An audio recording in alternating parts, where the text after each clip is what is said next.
Emily pushed open the heavy glass doors of Peterson's Auto Gallery in downtown Chicago, instantly feeling all eyes turn her way. She wore a pair of old jeans and a plain white t-shirt, the kind of clothes she tossed on for errands. Nothing fancy. Still, she stood a little taller, holding on to a quiet confidence, even as she noticed the raised eyebrows and soft whispers slipping from well-dressed salespeople busy polishing cars or reviewing files on their tablets. The bright lights glinted off the polished cars, shiny Fords and impressive Chevrolets lined up in perfect rows, making the showroom look almost like a museum rather than a place where people could actually buy anything. It was the sort of place where everyone expected the buyers to walk in with a suit or at least a decent blazer, not in sneakers and an old college shirt. Despite this, Emily stayed focused. The reason she was there mattered more to her than anything the staff might think. She wanted to get a safe, reliable car for her younger sister, Rachel, who was finally heading off to university after years of scraping by. The goal was clear and deeply personal, but with every step toward the shiny marble counter, Emily could feel the thick air of unspoken judgment threatening to chip away at her determination. Across the glossy floor, Brian, the sales manager at Peterson's, had already sized Emily up before she'd even reached the counter. He straightened his tie and walked over with that practiced salesman's smile that didn't really reach his eyes. Nodding politely, he let his gaze sweep over her outfit and paused just long enough to send a message: "You don't fit in here." In a voice coated in fake warmth, he suggested she might be more comfortable browsing their used cars outside. "That section is just around the corner, miss. You'll find a range of affordable options there." His words sounded courteous, but it was obvious he didn't believe for a second that she belonged anywhere near the new models on display. The sting of humiliation cut deep for Emily, though she refused to let it show on her face. She noticed some of the other staff exchanging quick glances, a few covering quiet laughs behind their hands. Still, she took a slow breath and kept her chin up. She wouldn't let this man or anyone else here push her around or make her doubt herself. Instead, she forced a polite smile, thanked Brian with a calm voice, and turned away. Hurt and angry, she held on to her pride, reminding herself why she had come and refusing to shrink or apologize for being there. As Emily turned to make her way toward the exit, doing her best to keep her head high, a young salesman named Lucas approached her, his expression apologetic. He looked only a few years older than Rachel, and instead of sizing her up, he seemed genuinely interested in helping. Lucas handed her a glossy brochure about the latest Ford Fusion, the very model she'd quietly admired when she walked in. "If you have a moment," he said, his tone friendly and open, "I'd be happy to walk you through all the details or answer any questions you have. I'm sorry for how you were treated earlier. That's not how we want people to feel here."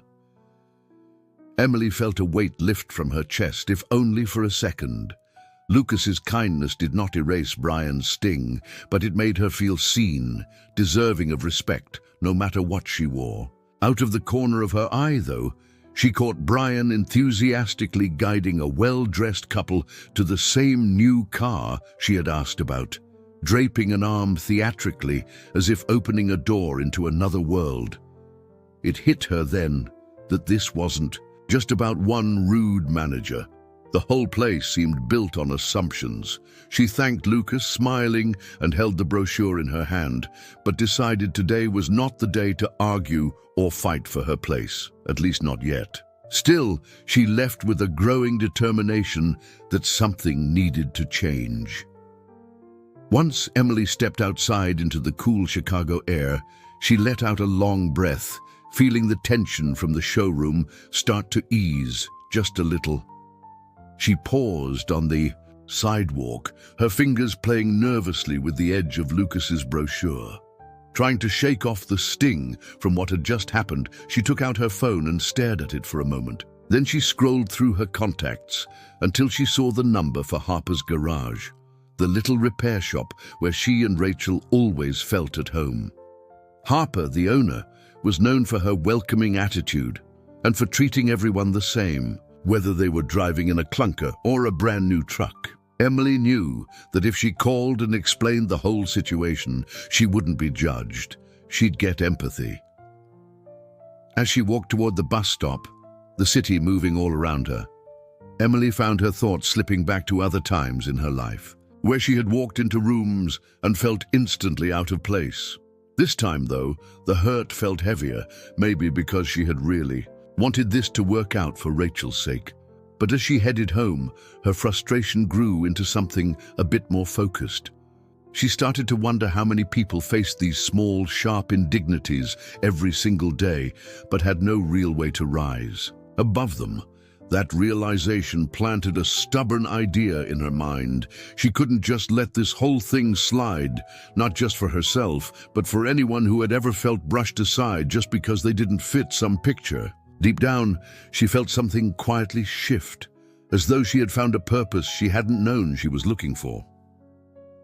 Back at Harper's garage, Harper immediately noticed that something was weighing on Emily. Without missing a beat, Harper put away her wrench, wiped her hands on a rag, and joined Emily on the old leather bench near the front window. "Talk to me," Harper said gently, her eyes showing nothing but patience. Emily let herself finally unload the whole story, telling Harper how she'd been dismissed at Peterson's because of her clothes, and how it hurt even more because she'd gone there thinking of her sister. Harper listened carefully, her silence somehow louder than words as she pieced together every detail.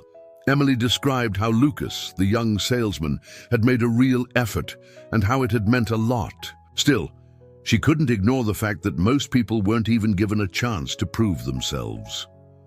Harper's jaw tightened in anger, but instead of focusing on her own frustration, she put a steady hand on Emily's shoulder and asked what they could do about it.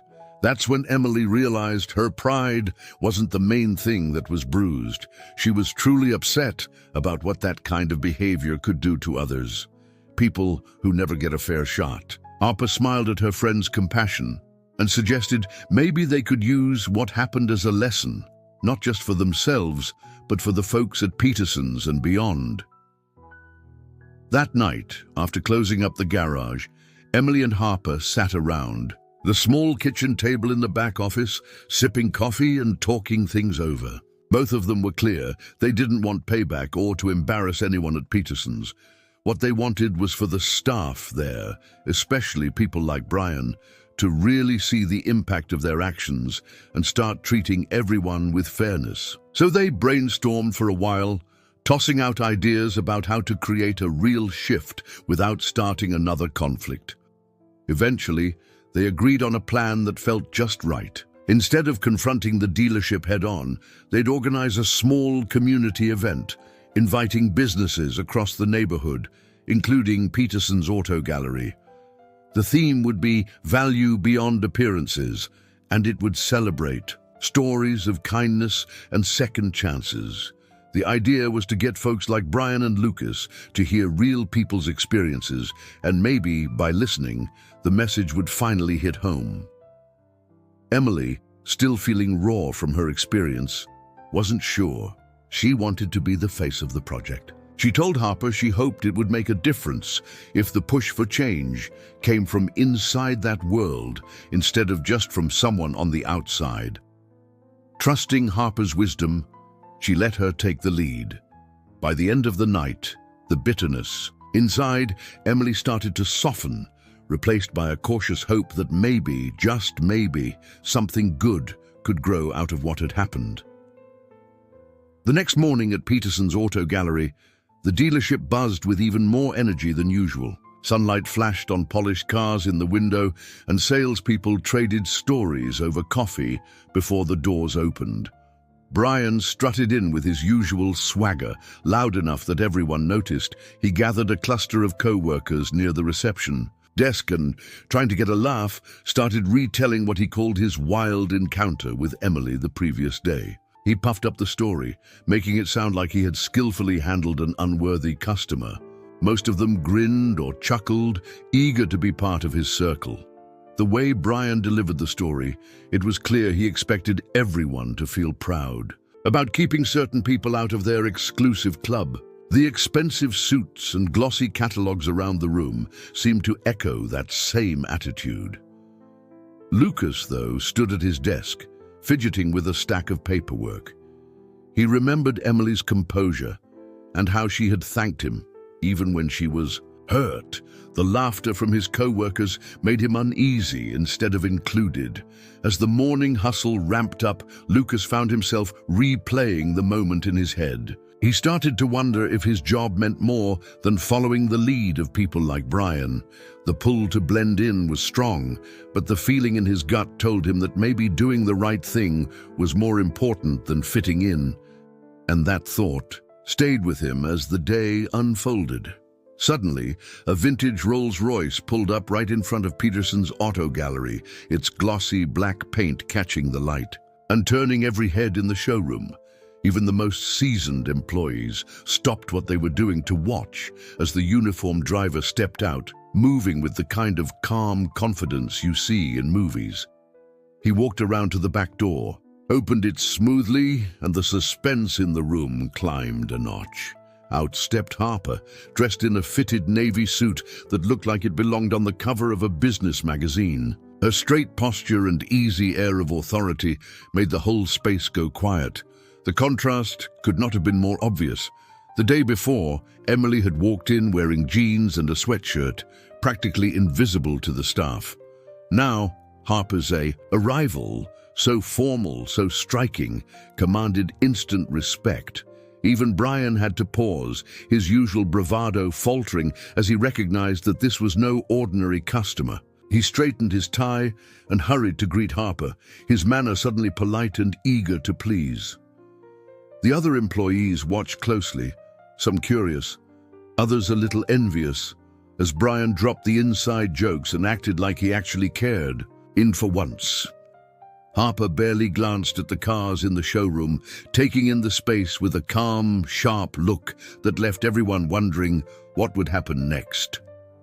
Brian wasted no time making his way over to Harper, flashing his widest, most professional smile. He rattled off compliments about her choice of vehicle and talked up Peterson's reputation, like he was pitching to someone who could buy the entire dealership. Listing off the rarest models and highest-end features, Brian dropped names and prices, clearly hoping to secure a huge commission. It was easy to see he was laying it on thick, his voice just a little too polished. Around the showroom, the other employees stopped what they were doing to watch every word, probably hoping to pick up tips on how to handle big spenders. But Harper did not respond the way Brian expected. She listened politely for a minute, letting him finish his pitch, then raised a hand and asked him to stop.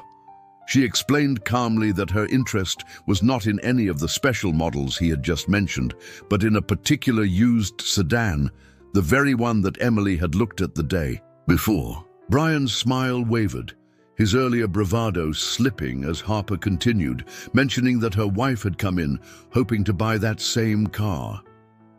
Suddenly, the energy in the room shifted, and Brian's face went from self-assured to visibly uneasy. Even the other employees took a step back, sensing that the moment had turned serious and that what came next was going to be important. Harper looked Brian straight in the eyes and said, "You actually met my wife yesterday. She came here because she was interested in that used sedan and hoped to be treated with respect just like anyone else. But instead, you judged her for the way she looked and refused to even help her." As Harper described Emily's simple jeans and sweatshirt, the shock on Brian's face grew. He stammered, searching for words, muttering about how busy they had been or how mistakes sometimes happened. Each weak excuse sounded worse than the last, and the awkwardness in the showroom thickened. Other employees shifted their feet and tried not to meet anyone's gaze. Customers nearby paused their own conversations, catching the tension in the air. No one quite knew where to look. But then, breaking the uncomfortable silence, Lucas took a step forward. He spoke up, clear and steady, admitting in front of everyone that Emily had indeed been dismissed unfairly. He explained that while he tried to show her some kindness, the way she was treated overall had been wrong. For a moment, the whole dealership just listened, surprised at his honesty and courage. Even Brian was left speechless, realizing there was no way to spin or cover up what had happened. You could almost feel the balance of things shifting, even if just a little, as justice finally started to take root in the room. As the room stayed quiet, Harper used the moment to talk about Emily and the work she did in the community. Harper explained that Emily ran a local non-profit called Fresh Start, which helped people get back on their feet, no matter what their background was. Harper spoke proudly, telling everyone how Emily's kindness had turned real lives around, giving second chances even when nobody else would. She chooses to live simply, Harper said, because she wants to understand and support those she's helping, not stand above them. There was a new weight to Harper's voice, filled with respect and pride. A few people in the room shifted uncomfortably, clearly thinking about how quickly they had jumped to conclusions the day before. Then Mr. Wright, the owner of Peterson's Auto Gallery, stepped in, his face a little pale. He started apologizing, saying things like, "This isn't who we are, folks, and we value every customer." But the words felt hollow. Everyone could sense that an apology wasn't enough for what had happened. Harper nodded, but responded firmly, "Action means more than just talk. Earning trust again will take effort, not just promises." Some employees nodded along, realizing things might actually change. For the first time, it felt like the honest truth was out in the open, and no one could just ignore it or move on. Then, just as everyone thought the conversation could not get any heavier, Harper cleared her throat and said something that made the entire dealership go still. She looked at Mr. Wright and said, "I actually came here today planning to buy not just the car Emily wanted, but an entire fleet for my company, Next Step Foundation, as well as a couple of pieces for my own collection." For a split second, you could almost hear people's hearts stop. A few jaws dropped, and Mr. Wright's eyes widened as the realization hit him.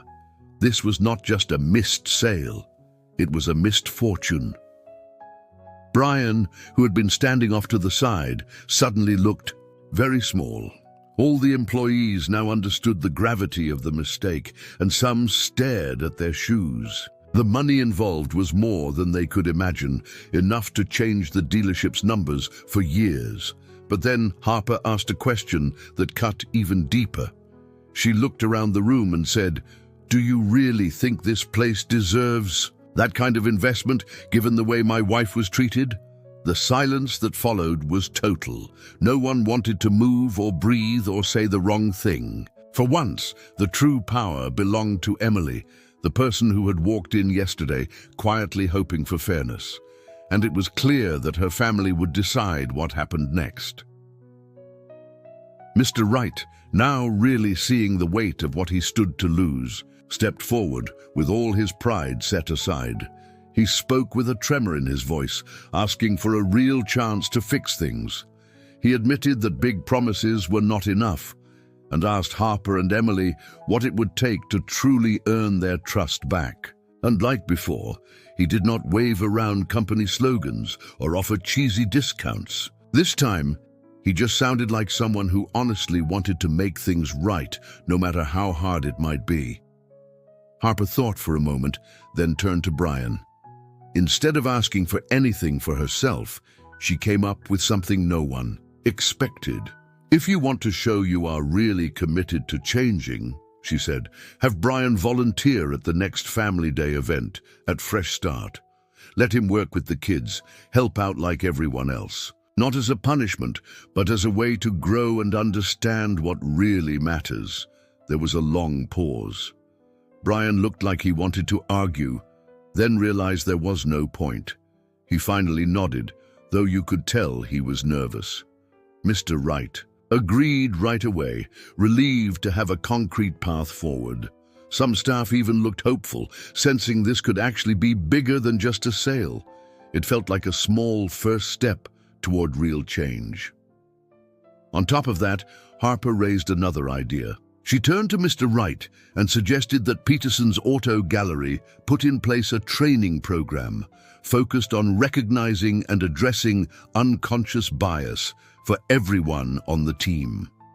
Harper even gave the names of a few consultants she knew who specialized in helping businesses get better at treating people fairly, no matter their background or appearance. It was clear Harper was not interested in punishment or embarrassing anyone. The goal was to give everyone the tools to improve for good. Mr. Wright nodded right away, looking grateful for a real way to show he meant what he said about changing the company. He promised they would get started with the training as soon as possible. Some of the employees let out quiet sighs of relief, glad to know they would be getting real support instead of just being told to do better on their own. Finally, Harper set out how all business moving forward would go. She said that any negotiation, starting with the car Emily's sister wanted to buy, would be handled by Lucas. The young salesman blinked in surprise and then broke out in a modest smile, clearly moved by the trust put in him. He nodded, ready to step up. A different kind of energy settled over the dealership, a sense that things really could be better from here on out. As the conversation shifted toward the actual purchase, Harper turned to Emily and made a point to compliment her on picking out such a reliable, comfortable car. Before, the staff had barely noticed Emily, but now, with everyone watching, Harper's praise brought her into the spotlight. People in the dealership who had once overlooked her began to see her in a new light. Emily's confidence seemed to grow with each word, and a few customers even offered friendly nods, as if to say they respected her opinion. The mood inside Peterson's Auto Gallery changed a lot in just a short time. What once felt cold and tense became warmer, a place where growth and mutual respect seemed possible. Brian, meanwhile, stood quietly near the back, hands in his pockets, replaying his actions over and over in his mind. He realized, maybe for the first time, that how he treated people when he thought no one important was watching said much more about him than any big sale or polite greeting to someone rich. It stung to know others had seen this side of him, but the lesson was real, and it would stick with him. Even if it hurt, he understood something had shifted, both in him and in the dealership. A month later, the big annual family day organized by Fresh Start arrived, drawing a lively crowd to a spacious community center in downtown Chicago. The place buzzed with laughter and music as kids raced between activity booths while parents mingled, chatting over cups of coffee and homemade cupcakes. Banners decorated the room with bright colors, and signs welcomed everyone, including new supporters and friends. There was an air of hope running through the event, and everywhere you looked, people were coming together, helping each other and sharing moments of joy. In the midst of all this, Brian moved through the crowd in his volunteer shirt, doing whatever was needed, handing out flyers, pointing lost families to the right rooms, and kneeling down to tie a little boy's sneaker. At first, he treated every task as something to cross off a list, a direct result of the mistake he made back at the dealership. It all felt awkward and forced. But as the hours passed, Brian started to see things differently. He listened to families talk about the challenges they faced and watched how the kids smiled even when things were tough. Something inside Brian shifted. Empathy grew where there had been only obligation. The experience changed him in small, quiet ways he had not expected. Emily, dressed in her usual understated style, watched Brian as he knelt by the crafts table, helping a little boy named Mason untangle a bundle of colored string. Mason had bright eyes and used a wheelchair, but nothing slowed him down. Emily crossed the room and paused beside them, waiting until Brian caught her eye. She asked in a gentle voice how the day was going for him. Brian, who had always kept up a wall at the dealership, did not hide behind a smile this time. He took a breath and told her, "It's been humbling, and honestly, it's something I needed." His voice was rough, but there was no anger left in it. Emily looked over at Mason, who was already showing Brian the basics of wheelchair basketball with a small hoop taped to the wall. She smiled and pointed out that Mason seemed to have taken a real liking to him. And who knew, maybe Brian would pick up a few pointers about adapted sports along the way. The words hung in the air, simple but somehow heavy with meaning. Brian found himself actually listening, learning in ways he never had on the sales floor or at fancy business dinners. For the first time, he appreciated a lesson that had nothing to do with closing deals or chasing dollars. Brian took a quiet breath and right then turned to Emily. He looked her in the eyes, a little nervous, but determined. He apologized, saying there was no excuse for how he had treated her before, no way to justify looking down on anyone because of how they looked or what job they held. He admitted that actually working alongside families like Mason's had forced him to rethink a lot. He finally understood that real value was not about someone's title, the clothes they wore, or how fancy their car was. He seemed lighter after getting the words out, and Emily listened without interrupting. When he finished, she simply nodded and said she appreciated his honesty, but reminded him that what mattered most was learning from all this, carrying it forward in a real way. Before Brian could reply, Harper walked over, catching the tail end of their conversation. When he saw Brian with Mason, Harper grinned and told him he had heard good things. Families had gone out of their way to mention how helpful he had been that day. Harper even said that back at Peterson's auto gallery, people noticed Brian's new dedication, especially when it came to teaching the other staff about fairness. The praise was genuine, and for the first time Brian felt the start of mutual respect instead of just strained tolerance. Harper caught Brian off guard with his next announcement. He shared that the big order for company cars, which had been put on hold after everything went sideways, might be back on the table after all. Instead of just taking charge himself, Harper looked at Brian and said he wanted Brian to be the one handling the deal this time. Of course, he would not go at it alone. Lucas would mentor him through every step, making sure things stayed fair and open. Brian was surprised, but his first reaction was genuine appreciation. He accepted the task with a new sense of humility, aware this was not just about selling cars now, but about building trust again on all sides. Meanwhile, Emily and Harper wandered through the event together, never drawing attention to their status or wealth. They moved from table to table, chatting with families, playing games with the kids, and offering help wherever it was needed. Their kindness felt natural, and people responded, sharing stories and laughter. The way Emily listened and how Harper encouraged others showed everyone what true support looked like.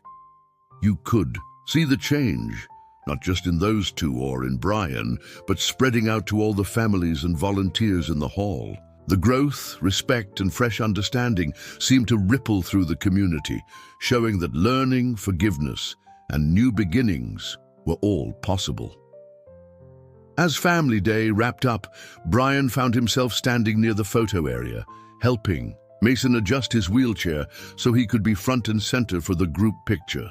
Brian crouched down, fixing Mason's tie and making him laugh with a silly face. As the photographer got everyone's attention, Mason looked at Brian and without hesitation said, "You're pretty cool for a grown-up."